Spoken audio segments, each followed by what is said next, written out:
I can't tell you what a pleasure it is to stand before an audience that I know has a very profound and clear appreciation for what a huge star I really was when I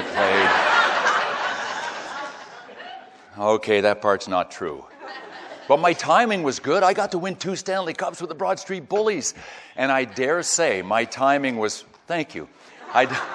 I dare say my timing was far better as a player than it was when I retired. I got into the restaurant franchising business, and I was going to attack the world. I put all of my money into the venture, a lot of other people's money into the venture. And 2.5 years after I retired, at age 35, I lost it all. I filed corporate and personal bankruptcy. I lost my home. My marriage dissolved. I had no job. I had no career. I had no training. I did not have a college degree. And after a few bouts of getting into the shower at 6 in the morning and starting to cry and getting out soaking wet, going back into bed, covering up and being asleep in 30 seconds, after a few of those episodes, I said, now is the time I'd better figure out how this success thing works. So I started studying successful organizations. I thought, wow, I played on 2 Stanley Cup teams. I should know something about it. And it became obvious very soon that successful organizations had an abundance of people that I started calling everyday leaders. Everyday leaders are people that they don't bother waiting for the job title or the C for captain on their chest before they start influencing people. And they understand that regardless of our job titles, we all sit in this powerful seat of influence. We can influence people's moods and their attitudes and their behaviors and their contributions in the workplace, how much they're willing to sacrifice and dedicate to a group endeavor. I really think that nature, by virtue of the fact that we were all born, puts us at the starting line. But everyday leaders make choices that not only ramp them up this curve of success, but that really put them in this powerful seat of influence.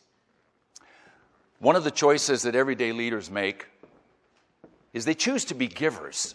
And I always thought you could put people in one of 2 categories. You can either be a giver or a taker. Takers say, what's in this for me? And givers say, what can I do to help? What can I do to improve the quality of life of that person sitting next to me, or maybe that person over there? Maybe there's somebody that I don't even know. What can I do to improve their quality of life? And I think the ultimate act of giving is when we are truly willing to sacrifice our individual goals, safety or security for a principle or an ideal that we know will benefit the group, even if we put ourselves in harm's way. And I learned so much about this from the man that was behind the bench when we won our 2 Stanley Cups. His name was Fred Shiro. We called him Freddie. The media called him the Fog. They thought he was in a fog. He wasn't in a fog. He was just a very shy man. Freddie was diminutive. He was a tiny little wiry guy, and he wore these big old glasses. And if anybody ever tried to take advantage of him physically, they made a big mistake. They didn't know that Freddie had been offered a contract when he got out of the Canadian Navy to turn pro as a boxer. We had a problem the first year we marched to the Stanley Cup final when we met the Boston Bruins. And here was the problem. We hadn't won a game in Boston in 7 years. And we did not have home ice advantage in this 7-game series, so we had to win a game in Boston. Game 1 was proceeding on course.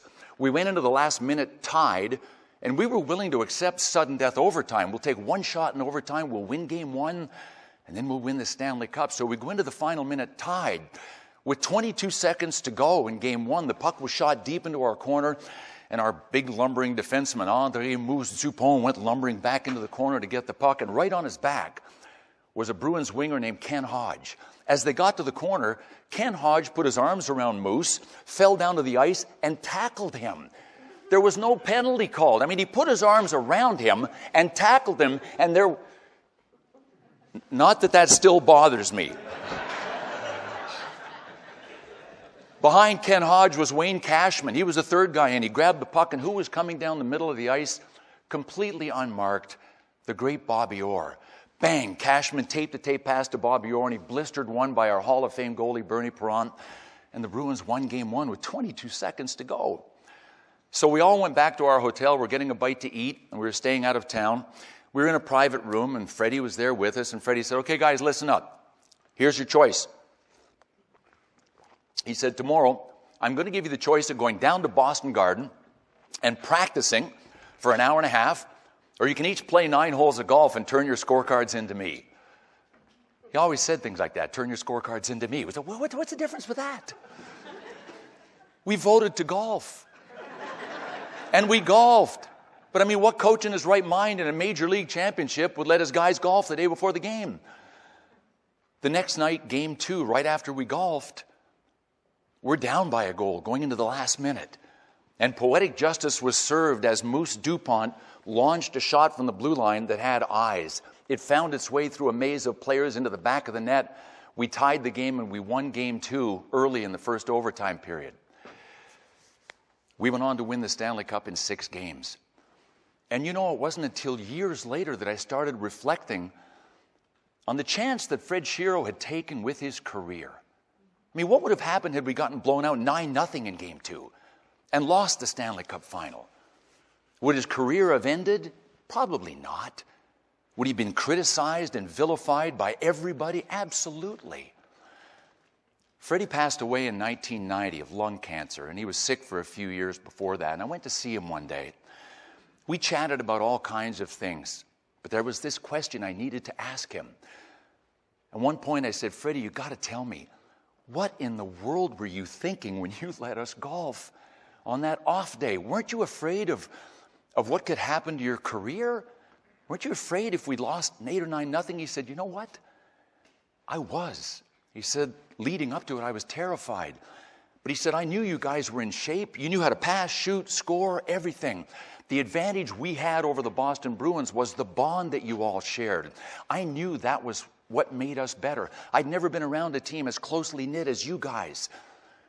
And I wanted to nurture that bond and let you be together and let you smile and laugh and really experience one another one more time. Loyalty, putting yourself in harm's way, and the bond. I try to tell audiences all the time, if you focus on the bond as much as you do the bottom line in the corporate world, believe it or not, the bottom line somehow finds a way of taking care of itself. Another choice that everyday leaders make, they choose to confront their fears, even if it's the tough conversation. And we've all been afraid of something or someone in our lives, haven't we? Absolutely. And there's a difference between being afraid and being nervous. I used to thrive on being nervous. I needed that adrenaline before I played. And I was definitely nervous going into my second year as a pro. I was nervous because I had to negotiate a contract. My dad helped me with my first one. I was 19 when I turned pro, and Dad did the heavy lifting. But by this time, I was 20. I didn't need Daddy anymore. And I knew who my adversary was going to be. It was going to be the great Hall of Fame general manager, Keith Allen. His nickname was Keith the Thief. That should have been my first clue, right? Keith Allen was so charismatic. And his nickname, Keith the Thief, came because he literally could get a good player in return for a bag of used pucks. He was that good, and he was so charismatic. He had a baritone voice. If everybody here in the room were speaking at the same time, you could always hear Keith's voice piercing through, square jaw, always tan, well-dressed. And I would look at him some days and I could swear that the part in his hair was surgically implanted. But it didn't matter. He was going down because I knew how to negotiate. I would start high. He would start low. We'd wrestle around a little bit and we'd come to some kind of agreement in the middle somewhere. I knew that's how negotiations went. Now, this first year of pro, I played in the minors. Flyers drafted me as a 19-year-old. I was good defensively. They wanted me to become better offensively. So they put me in the minors, and I led the team in scoring. So I was entitled to a raise, a big raise. And that first year, I had a two-way contract, which means I had an American League salary in the minors. It was $9,500. Had I been called up to Philadelphia that year, there would have been a giant upward modification of my salary, all the way to $12,500. I was never called up, so I made $9,500 that year. I felt I was entitled to a big raise. I was going to ask for $16,500 in the minors and $22,500 in the NHL. 3 days before camp broke, I was summoned to Keith's office. There I was in front of his office rehearsing mentally. I knew he'd be sitting in there. Knocked at the door. He said, "Come in."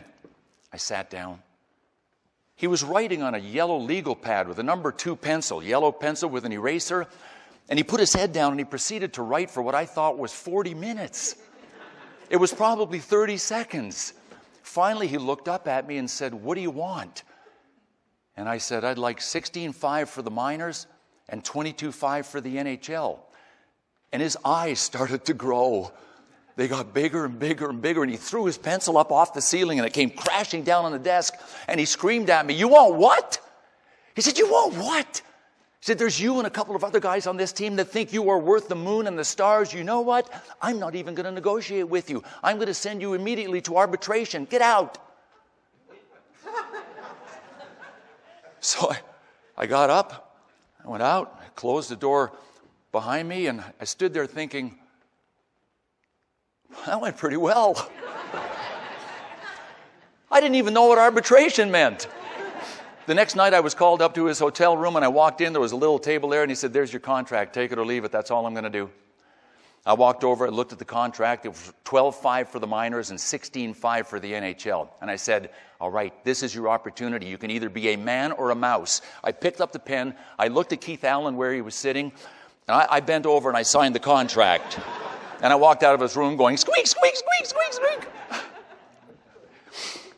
Everyday leaders confront their fears. Everyday leaders also help those around them feel vital. I learned about this from our great captain, Bobby Clark. I didn't play those first 2 games in Boston in that series. I was in a cast from my groin to my ankle. I had a badly torn ligament in my knee. I got the cast taken off, and the doctor said, "I'm doing this against my better judgment." I said, "I want to try and play. When we got home from Boston, I want to see if I can play." I couldn't even skate. Even up to game 4, I was just in the whirlpool trying to get some flexibility back in my leg. I couldn't bend it to 90 degrees. And our captain, Bobby Clark, came in and he sat down beside the whirlpool before game 4. And he said, "How is it?" And I said, "Clarky, it's not good at all." He said, "You need to know something. I don't think we can win the Stanley Cup without you." I said, "Really?" He said, "Look, we've got 3 other guys that have injuries that are worse than yours. The guys from the minors can't do what you can do." He said, "Even if you could suit up and just kill penalties, it would really help us. But I don't want you to do anything to jeopardize your knee, jeopardize your career." People said, "That's peer pressure." I said, "No, he didn't use sarcasm, didn't raise his voice, didn't threaten me. He made me feel that I was vital to the outcome." I got out of the whirlpool and got the trainer to tape me up, and I went and took the warm-up, and I could swear that I had 2 neon signs on me. One across my back that read "One-Legged Man," and one pulsating on and off here that said, "Hit him here, hit him here, hit him here." I came back out of the warm-up, up to our locker room. The trainer said, "Can you play?" And my brain screamed at him, "Not a chance." And my lips went, "Yes." I played game 4, game 5, and game 6, and I've had people tell me that they thought I was one of the best players on the ice in game 6, and the story is not about how well I played. I don't think I would have been in the lineup had I not been made to feel that I was vital to the outcome.